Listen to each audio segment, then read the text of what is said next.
Барлықтарыңызға сәлем, сіздермен бірге мен Шарықтаулы Заңғар. Бүгін біз бас ми нервтерін талдауды жалғастырамыз. Бүгінгі тақырып 8-ші жұп ми нерві.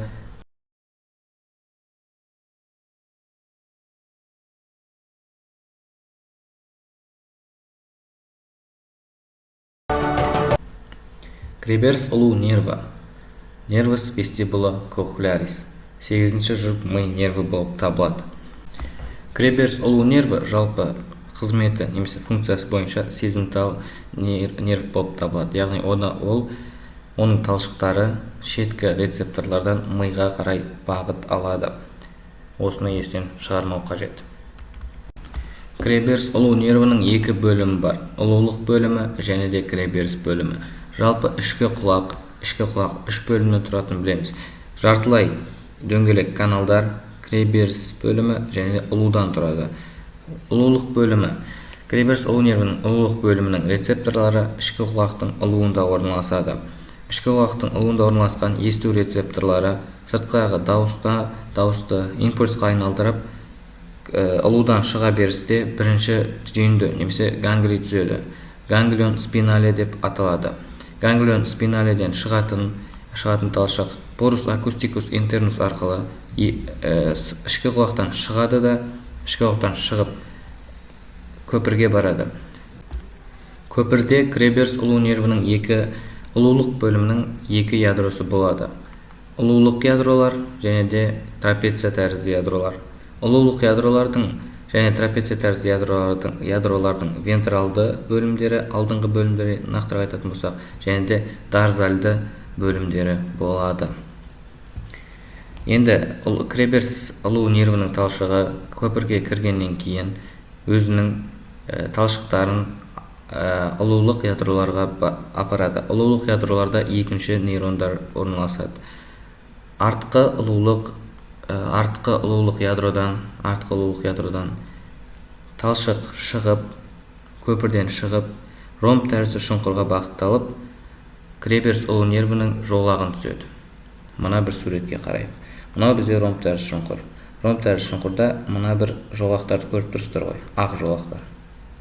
Осы ақ жолақтар осы дарзальды ядродан шығатын жолақтар болып табылады. Олар қайтадан миға көпірге еніп, ал артқы трапеция тәрізді ядроға барады. Артқы трапеция тәрізді ядрода және алдыңғы трапеция тәрізді ядрода, енді қазір айтып жатқан артқы трапеция тәрізді ядрода 3-ші нейрон орналасады. 3-ші нейроннан талшық шығып, мынау бір ортаңғы мидың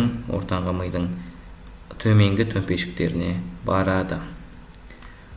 Мынау суретке назар аударсаңыздар. Мынау ортаңғы ми және де соның төмпешіктері. Жоғарғы екі төмпешік көруге жауап береді, төменгі екі төмпешік естуге жауап береді. Осы екі төмпешікке барады. Олардан талшықтар төменге қарай бағытталып, жұлынға барады да орталық ми жұлын жолдарын түзеді. Ал енді алдыңғы бөлім туралы айтайық. Ұлулық алдыңғы ядродан 2-ші нейроннан шығатын талшық алдыңғы трапеция тәрізді ядроға барады. Ол жерде 3-ші нейрон орналасады. Алдыңғы трапеция тәрізді ядродан шығатын талшық көпірден шығады да медиальды иінді денеге барады. Корпус геникулятум медиалис. Ол жерде 4-ші нейрон орналасады. Корпус геникулятум медиалис мына суретте осы төменгі төмпешіктердің артында оның жалғасы болып орналасып тұр. Мына медиальное коленчатое тело деп суретте көрсетіліп тұр. Енді медиальды иінді денеден талшық шығып, жалпы мидың қыртыстарына барады. Нақтырақ айтатын болсақ, жоғарғы самай қыртысына барады. Жоғарғы самай қыртысы естудің орталығы болып табылады. Мына суретке қараңыздар. Гирус темпоралис супериор. Осы қыртысқа барады.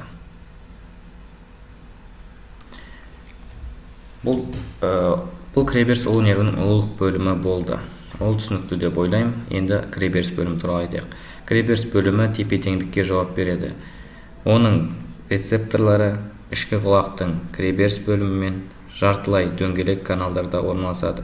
Осы екі бөлімдегі рецепторлардан тепе-теңдікті гравитацияны сезіп, оны импульсқа айналдырып, ішкі құлақтан шыға берісте бірінші нейрон орналасатын ганглий түседі. Ганглиум вестибуляре деп аталады. Бұл ганглийден шығатын талшықтар порус акустикус интерна арқылы ішкі құлақтан шығып көпірге өтеді. Көпірге барып, көпірде оның 4 ядросы болады. Ал жоғарғы ядросы, төменгі ядросы, латеральды ядросы, медиальды ядросы. Бұл ядролар әрқайсысы неге жауап беретіні әлі толық зерттелмеген. Жалпы олардан шығатын талшықтар таламусқа барады. Міне таламус суретте көрсетіліп тұр. Таламусқа барады да, таламустан олардың үшінші нейрондары орналасады. Ал екінші нейрондар ядроларда орналасады, ал бірінші нейрон ганглийда орналасады. Таламустан шығатын талшықтар жаңағы ми қыртысының ортаңғы төменгі самай қатпарларына, гирус темпоралис медиа, гирус темпоралис инфериорға барады. Міне, гирус темпоралис медиус және гирус темпоралис инфериор. Ол жерде тепе-теңдіктің орталығы орналасады. Сіздермен бірге болған мен Шарықтал Заңғар. Видео ұнаса лайк басыңыздар, ұнамаса дизлайк басыңыздар. Ең бастысы білімдеріңіз күнделікті шарықтасын.